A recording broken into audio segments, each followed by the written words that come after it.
Tikam Samurai 2, di Negeri Matahari Terbit. Episode 56. Ya, aku mencintaimu Hanako-san.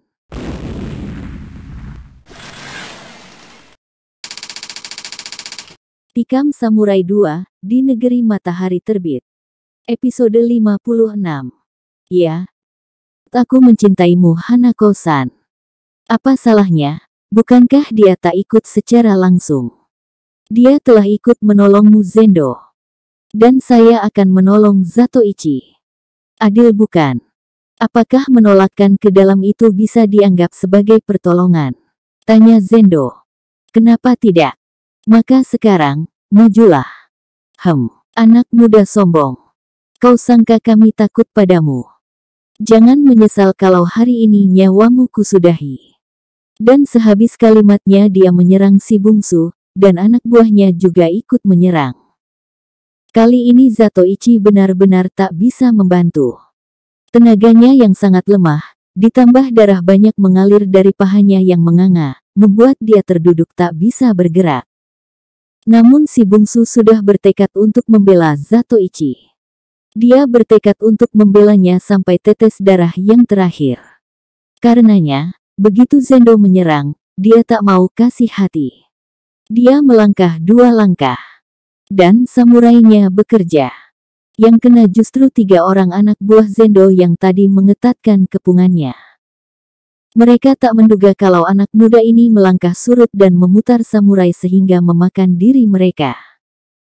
Kemudian si bungsu melangkah lagi ke depan. Tegak kembali di depan Zatoichi. Zendo kembali kaget dengan kecepatan anak muda asing ini. Namun dia terlalu bernafsu untuk menyudahi perkelahian ini. Bukankah dalam jumlah mereka lebih banyak? Meski 3 orang sudah tumbang, kini mereka masih tinggal 5 orang. Dengan tenaga 5 orang mustahil mereka tak bisa menyudahi anak bawang ini. Dengan pikiran begini, dia berteriak memberi isyarat pada anak buahnya yang 4 orang lagi untuk menyerbu bersama. Keempat orang anak buahnya segera mendesak maju. Sementara Zendo sendiri sambil menyerang si bungsu tetap saja mencari kesempatan untuk membabatkan samurainya ke arah kepala Zatoichi yang tertunduk lemah. Bukan main tersiksanya Zatoichi saat itu. Belum pernah seumur hidupnya merasa tertekan batin seperti saat ini. Bayangkan, musuhnya datang dalam jumlah banyak. Tapi saat itu pula dia tak berdaya. Usianya yang tua membuat dirinya lekas lelah. Dan di depan matanya, anak muda yang harus dia bunuh untuk membalas budi orang lain, kini berjuang membela nyawanya. Dia menunduk. Dia bukannya tak tahu bahwa Zendo berusaha mencelakainya. Tapi kalaupun itu terjadi dia takkan coba buat melawan. Hatinya sangat terpukul. Namun di pihak yang berkelahi, meski dikeroyok 5 orang, si bungsu bukannya tak tahu bahwa Zendo mencari kesempatan untuk menyudahi nyawa Zatoichi. Karena itulah pertarungan ini agak seret. Dia tak bisa segera menyudahinya karena dia harus membagi perhatiannya antara menyerang dengan mempertahankan Zatoichi. Dan akibatnya segera terlihat, yaitu suatu saat samurai Zendo memakan rusuk si bungsu, darah mengalir. Telinga Zatoichi yang tajam mendengar suara kain dimakan mata samurai. Darah membasahi kimono si bungsu. Namun hal itu menyebabkan dia seperti singa yang luka. Dengan menggertakkan gigi, dia menggeram, dan terdengar dia membentak. Bentakannya demikian keras. Begitu suara bentakannya terdengar tubuhnya berputar amat cepat. Mula-mula berputar 2 kali. Lalu bergulingan di lantai batu, sebelum kelima orang itu sadar apa yang akan diperbuat anak muda ini, dia sudah bangkit persis di dekat 2 orang penyerangnya. Dia bangkit dengan bertumpu di lutut kanan. Dan samurainya terhayun setengah putaran ke atas. Itulah loncat tupai yang tersohor itu. Kelima orang itu masih melongo ketika samurainya bekerja. Kedua anak buah Zendo yang ada di jangkauan ujung samurainya terpekik. Meraba dada dan rubuh. Si bungsu tak hanya sampai di sana, dia menggebrak lagi. Tapi ketiga lawannya termasuk Zendo sudah melompat mundur 4 langkah. Mereka bertatapan. Zendo seperti tak yakin akan yang dia lihat. Perlahan dia menyarungkan samurainya kembali. Tindakannya ini diikuti oleh kedua temannya yang masih hidup. Benar-benar luar biasa. Cerita orang tentang dirimu ternyata bukan semata bualan, Indonesia Jin. Engkau memang hebat. Baik, kali ini kami mengaku kalah. Dan kami akan pergi. Tapi urusan saya dengan Zatoichi tak hanya sampai di sini. Suatu saat kita akan bertemu lagi. Percayalah. Tunggu. Si bungsu mencoba menahannya. Tapi Zendo sudah membungkuk memberi hormat. Kemudian memberi isyarat pada kedua temannya. Mereka lalu cepat-cepat meninggalkan tempat itu. Angin masih bersuit kencang. Rambut si bungsu yang gondrong berkibar diterpa angin. Samurainya masih terhunus. Menghadap ke bawah dengan darah menetes di ujungnya. 7 mayat bergelimpangan lagi. Dan tiba-tiba si bungsu sadar pada keadaan Zatoichi. "Ichi-san," katanya sambil membantu Zatoichi bangkit. Pendekar tua itu tak bicara. Dan si bungsu tak sempat melihat betapa pipi pahlawan samurai tua itu basah oleh air mata. Lelaki buta itu menangis. Dia dibawa si bungsu kembali ke rumah papan di belakang kuil tua itu. Dan semalam itu si bungsu meramu kembali obat-obatan untuk Zatoichi. Dia juga memasak bubur dan memanggang kembali dendeng kering untuk makan. 2 hari dia merawat Zatoichi dengan tekun. Dan selama 2 hari itu pula Zatoichi tak pernah bicara sepatah pun. Si bungsu tahu, lelaki itu amat terpukul perasaannya. Tapi dia tak tahu dengan pasti apa benar yang memukul perasaan lelaki tua itu. Dan hari ketiga dia agak terlambat bangun. Ketika dia bangkit, ternyata Zatoichi sudah bangun lebih dulu. Tempat tidurnya sudah kosong. Si bungsu bangkit. Menggeliat. Membuka jendela. Kemudian berjalan ke pintu. Dan saat itulah dia merasa keanehan menyelusup. Rumah ini terlalu sepi terasa. Dia coba memperhatikan dengan seksama. Apakah yang ganjil? Dia tatap ruangan itu dengan cermat. Tak ada sesuatu yang harus dicurigai. Tapi kenapa perasaannya tak sedap? Sekali lagi dia mengamati kamar itu. Selain ketidakhadiran Zatoichi, tak ada yang harus dia curigai. Tapi, Zatoichi, di mana dia? Suatu firasat tak sedap menjalari pembuluh darahnya. Merayap ke sudut jantungnya. Dia segera ke pintu. Namun sudut matanya menangkap sesuatu di meja. Dia berbalik lagi. Melangkah perlahan ke meja dan di sana ada sepucuk surat. Sebenarnya tak dapat dikatakan surat. Sebab yang terlihat adalah secarik kain putih dengan coretan merah. Dan dia segera mengetahui bahwa tulisan itu ditulis dengan darah manusia. Bulu tengkunya merinding. Tulisan itu jelas ditujukan untuknya. Perlahan dia mendekat tanpa meraihnya dia dapat membaca dengan jelas. Bungsu-san. Sebagai orang Jepang saya merasa hina berdiri di sisimu. Sebagai Zatoichi saya tak pantas berhadapan muka dengan engkau. Engkau korbankan segalanya dalam membela orang Jepang. Kau lupakan dendammu. Kau lupakan dendam terhadap bangsa yang telah menjahanamkan negeri dan keluargamu. Engkau pertaruhkan nyawamu untuk membela anak-anak Jepang yang teraniaya. Engkau bela orang yang engkau ketahui dengan pasti akan membunuhmu. Ah, saya tak ada harga untuk terus bersamamu anak muda. Engkau membalas kejahatan dengan kebaikan yang ikhlas. Seharusnya saya harakiri. Tapi usia saya yang renta ternyata membuat saya jadi pengecut. Barangkali masih ada gunanya saya hidup. Yaitu untuk mengetahui lebih banyak tentang perubahan zaman. Hari-hari terakhir saya bersamamu membuat saya sadar bahwa dunia telah jauh berbeda. Saya pergi tanpa mengucapkan sayonara padamu. Itu bukan berarti saya tak menyukaimu. Tidak. Soalnya saya tak kuasa bicara di hadapanmu. Saya pergi. Biarlah saya dikatakan orang tak membalas budi karena tak membunuhmu. membunuhmu. Apakah Zatoichi, perantau samurai Jepang yang kini telah tua renta, harus berhadapan dengan seorang pemuda Indonesia bernama Si Bungsu? Ah, dunia akan mentertawakan diriku. Saya bangga, engkau memiliki kemahiran bersamurai. Memiliki kepandaian leluhurku. Meskipun kepandaian itu kau peroleh melalui darah keluarga dan dendam yang membara. Tapi saya bangga. Percayalah, untuk saat ini tak ada seorang pun manusia di Jepang ini yang mampu menandingi kecepatan dan kehebatan samuraimu, anak muda. Tidak juga 10 Zatoichi. Saya pergi. Barangkali saya harus mengembara lagi dari hutan ke hutan mencari kedamaian seperti puluhan tahun terakhir ini. Di kota manusia telah berubah menjadi buas. Kota telah menjadi rimba raya yang tak bersahabat dengan manusia seperti saya. Rimba justru tetap bertahan dalam damai.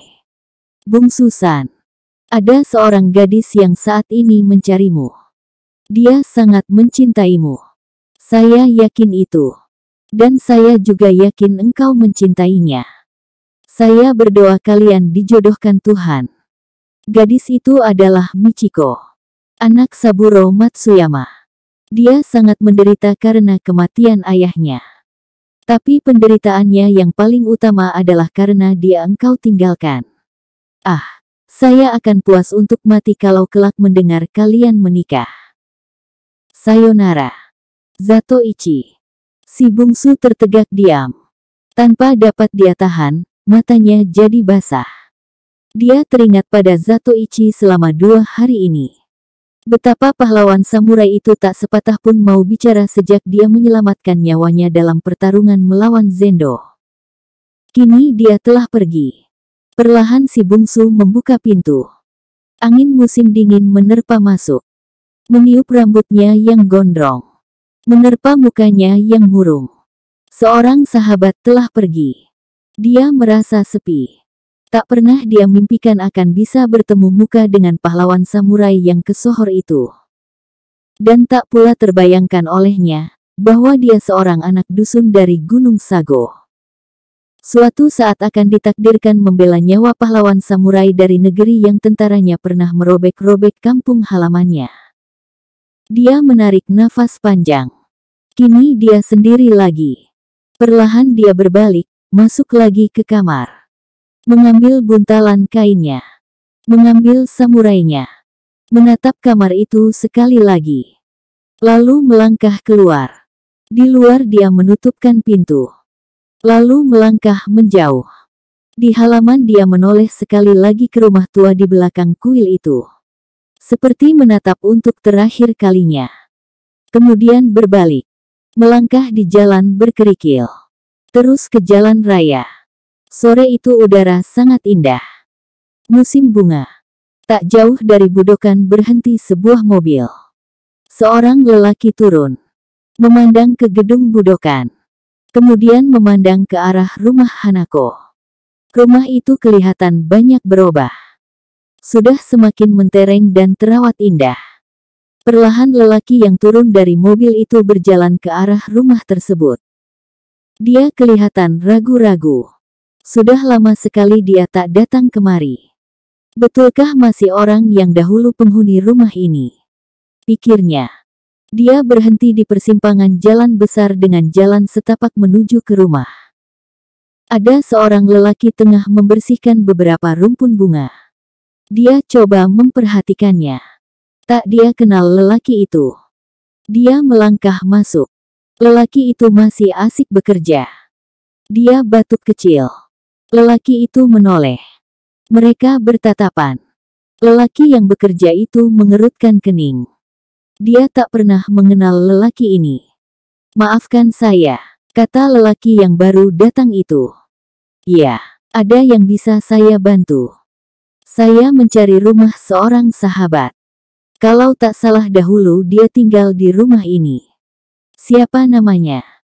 Barangkali dia sudah pindah, namanya Kenji. Lelaki itu tegak.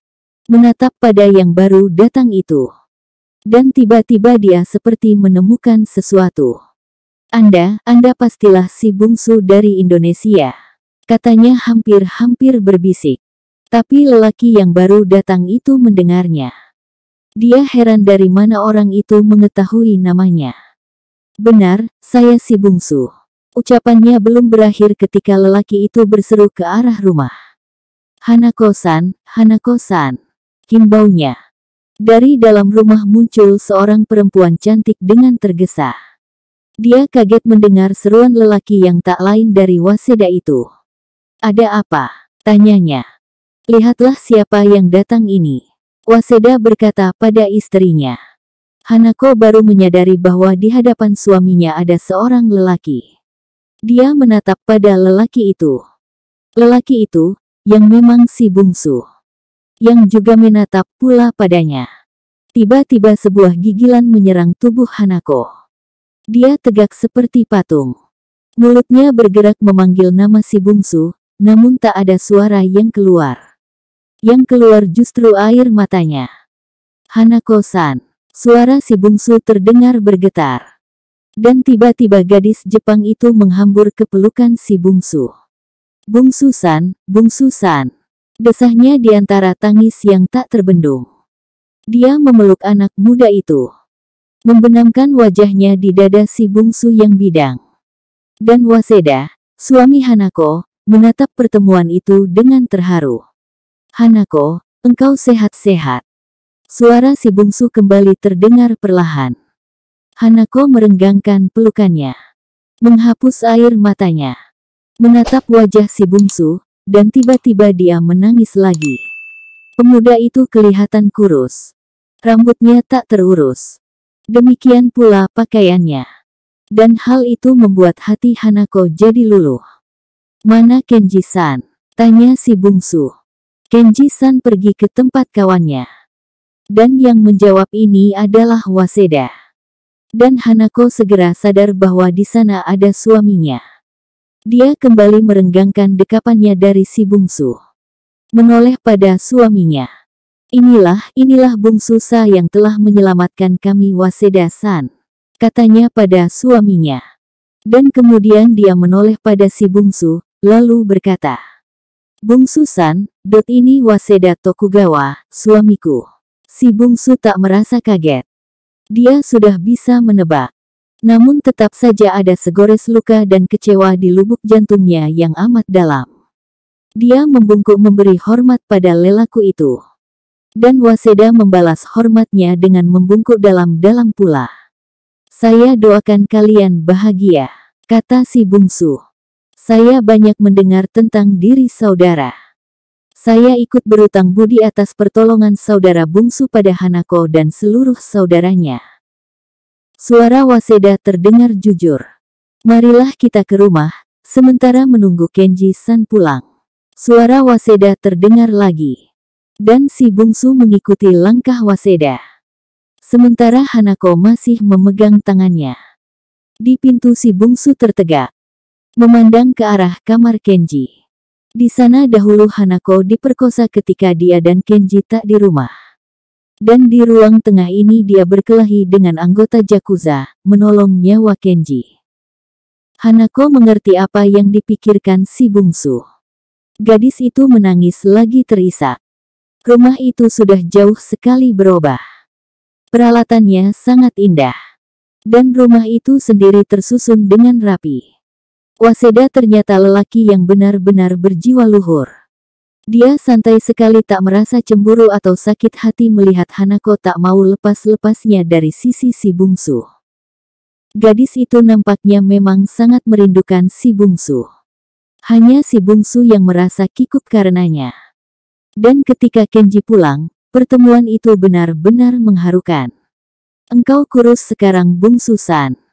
Dari mana saja engkau selama ini? Ah, saya telah berkelana. Di mana engkau bekerja kini Kenji-san? Saya di pelabuhan. Sebenarnya saya ingin bekerja di kapal kembali. Tapi saya tak ingin berpisah dengan adik-adik. Dengan modal yang engkau tinggalkan, ditambah oleh Waseda-san, saya mendirikan perusahaan perkapalan. Berkantor di pelabuhan. Saya senang engkau kembali bungsu-san. Engkau tak usah kemana-mana lagi. Di sini saja. Si bungsu menarik nafas panjang. Saya senang dan berterima kasih atas tawaranmu, Kenji-san. Tapi saya akan pulang ke Indonesia. Si bungsu menjawab perlahan.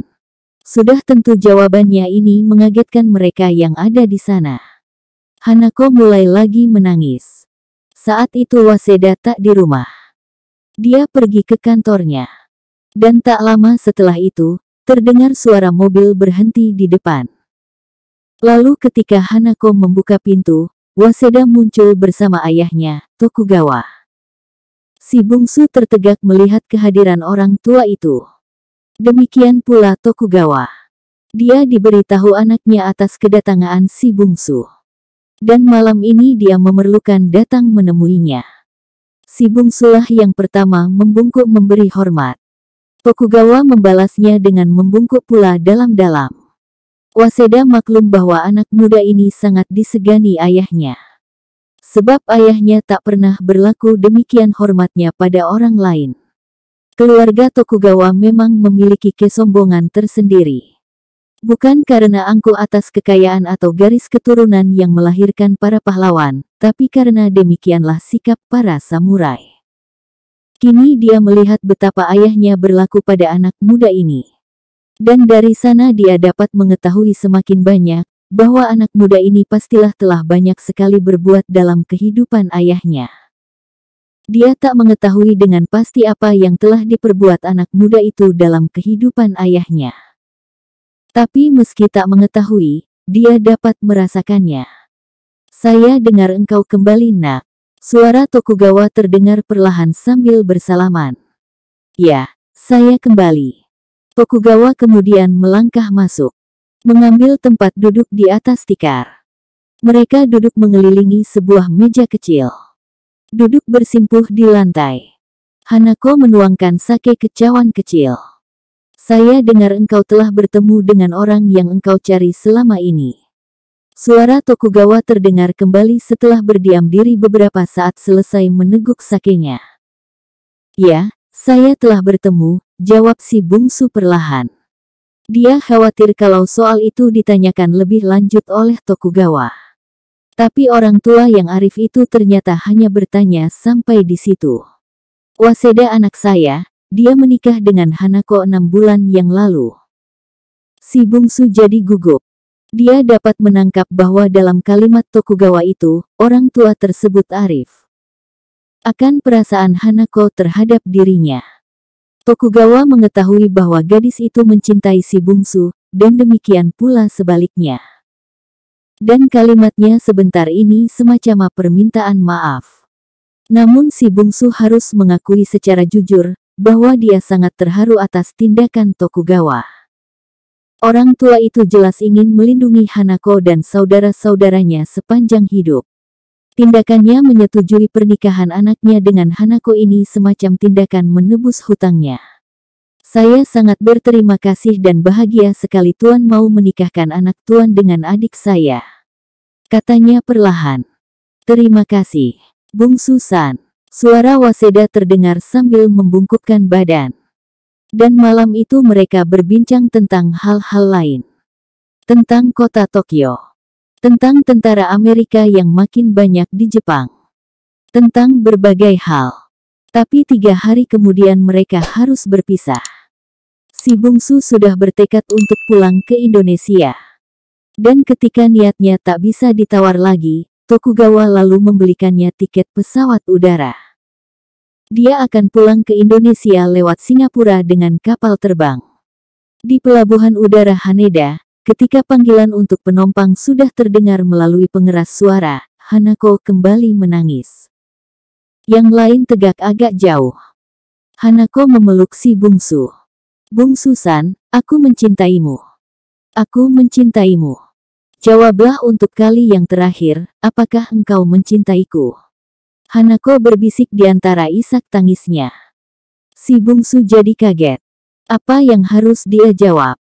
Kalau dia katakan tidak, apakah itu takkan melukai hati gadis ini? Kalau dikatakan ya, apakah itu masih ada artinya? Namun bagaimana dia akan mendustai suara hatinya? Dan dia tahu Hanako akan terluka kalau dia berkata tidak. Akhirnya dia berkata perlahan. Ya, aku mencintaimu Hanako-san. Aku akan selalu mendoakan kebahagiaanmu. Hanako berhenti menangis. Dia menatap wajah si bungsu. Dan dari bibirnya bergetar suaranya perlahan. Terima kasih bungsu-san. Akan kubawa mati cintamu itu. Hiduplah dan mengabdilah pada suamimu Hanako. Dia lelaki yang berbudi. Terima kasih bungsu-san. Setelah engkau pergi memang tak ada lelaki lain yang mengisi hatiku selain dia. Perlahan si bungsu mencium kening Hanako. Bungsu-san. Suara Waseda terdengar. Si bungsu menoleh. Kelak kalau anak kami lahir lelaki, kami akan memberinya nama si bungsu. Engkau izinkan bukan? Si bungsu benar-benar terharu. Lama baru dia menjawab. Terima kasih Waseda-san. Saya akan bangga sekali, kalau ada anak Jepang yang memakai nama saya, nama dari Minangkabau. Dan si bungsu tak dapat menahan air matanya tatkala dia harus bersalaman dengan Kenji. Dia teringat akan perkenalannya di kapal ketika bersama Kenji dahulu. Kenji memeluknya dengan linangan air mata. Suatu saat, aku akan datang ke kampungmu bungsu-san. Engkau adalah saudaraku. Saudara kami. Tak ada yang mampu diucapkan si bungsu. Semua kalimat tersekat di kerongkongannya. Akhirnya dia melangkah menaiki tangga pesawat. Dan ketika dia menoleh, dia lihat Waseda, Hanako, Kenji dan Tokugawa melambai. Dia balas melambai. Dan ketika pesawat udara menggebu lepas landas, Hanako rubuh pingsan. Untung suaminya menyambut tubuhnya. Dan si bungsu yang duduk di tengah, tak melihat kejadian itu.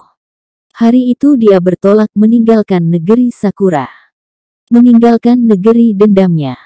Meninggalkan negeri di mana hatinya juga seperti ikut tertinggal bersama Hanako dan Michiko. Bersambung ke buku 3, Pergolakan di Malaya. Episode 57.